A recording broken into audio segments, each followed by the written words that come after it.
विद्यालय के छात्र कक्षा 2 के छात्र सौर मिश्रा के द्वारा विश्व के देशों की राजधानियों के बारे में सामान्य जानकारियां। चलिए बताइए सौर Mishra.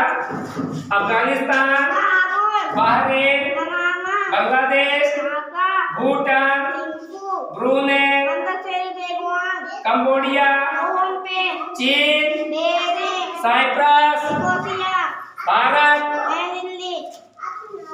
Indonesia, Iran, Iraq, Japan, Jordan, Kuwait, Malaysia, Maldives, Mongolia,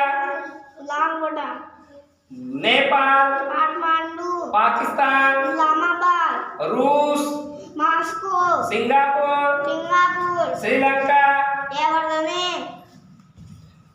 Thailand, Bangkok.